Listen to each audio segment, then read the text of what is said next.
one of the funny things about politics is it makes for strange bedfellows. And this particular article from Crikey newspaper is brilliant. It says the government is trying to launder the radicalism of this legislation through the complexities of delegation and regulatory outsourcing. Chris Berg, who wrote this brilliantly rare piece in Crikey, is one of the most articulate rebuttals to the bill from the left or the right. They're very left-wing, by the way. Crikey hate our guts. They have written at least 5 hit pieces on me in a negative light. The idea that even they're saying it's a problem tells you everything you need to know about this particular bill. What radicalism are they alluding to? If you look at the definition of harm under 14F, it makes the point that harm is defined as including harm to public confidence in the banking system or financial markets. Now, obviously, this is a problem, and Senator Matt Canavan puts his finger on it when he says Australia's proposed misinformation laws protect the banks over the rights of Australians to speak freely. If these laws pass, you won't be able to say anything that causes harm to public confidence in the banking system. So under these laws, those who call out the recklessness of mortgage-backed securities before the global financial crisis, GFC, would have been censored. Why does the Labor Party think that our banks have earned the right to be immune from criticism? The misinformation laws are there to protect them, not you. And Senator Gerard Rennick makes the interesting point. What's so concerning is how on earth did that clause even get in the bill? And I mean, Senator Rennick, you're a smart man. I know you know this because we're good friends. The idea is that these banks are donating to these political parties. They want to have that legal protection, that legislative protection from a radical bill like this. The bill is trying to take a scalpel to the freedom movement. They are trying to take a scalpel to the anti-establishment left-wingers as well, that don't have the protection of, the sandstone institutions. That is clearly what's going on here. And so when I look at what's going on, when I look at what the government is trying to ram through the Senate, ram through the lower house, it's disgusting, and it's a blatant power grab. This is just one segment out of maybe 4 or 5 different topics that the government is really attacking, and it's nuts. If you want to oppose this bill, you've got to make a submission. You have to make a submission. Submissions close. They've only given it a week, strategically, by the way.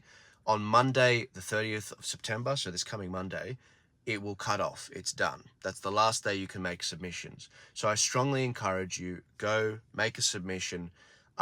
If you're not sure how to do that, if you'd rather just, add your support to what we're doing, I did set up at tpaust.com.au my own petition where I'm articulating on behalf of the Arc podcast, on behalf of Turning Point Australia as an election campaigner, a third-party campaigner, but also on behalf of the Light Australia newspaper, which I personally believe, this is clearly targeting because it's not an establishment newspaper. That receives 200,000 prints every 2 months. We are opposing this. We are putting a submission in. If you want to make your voice heard, you can head to tpaust.com.au. You can add your name to the petition. And again, this isn't about email harvesting. You'll notice that our default setting is on no to subscribing to our mail list. If you want to stay in tune, you can change that. But this is about beating the bill. We have to beat this bill. And the way we beat it last time was we sent so many tens of thousands of submissions in. So there's real power in this for you guys.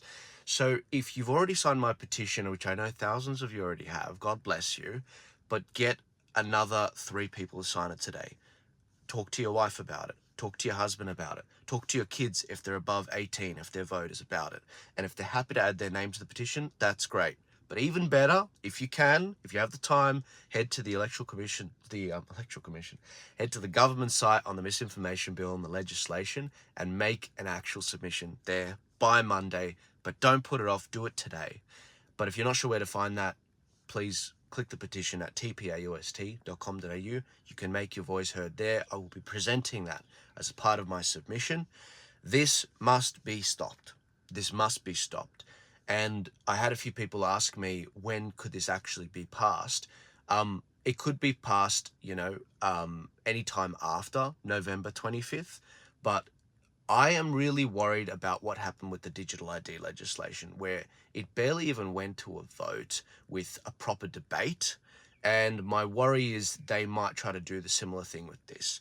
So we've got to do everything we can to stop this from passing.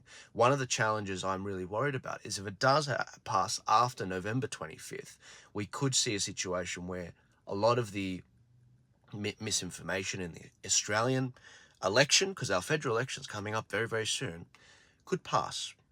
Um, and it could be censored. A lot of the misinformation that comes up in an election, it could be censored by a government institution, just as the Crikey article alludes. But also, after November 25th, you might remember 4 years ago, that was when a lot of these counts and a lot of the misinformation and a lot of the censorship happened from Google and Meta and Twitter when it was bad, happened, and people couldn't get the word out about these lawsuits Trump was doing at the time and challenging the states.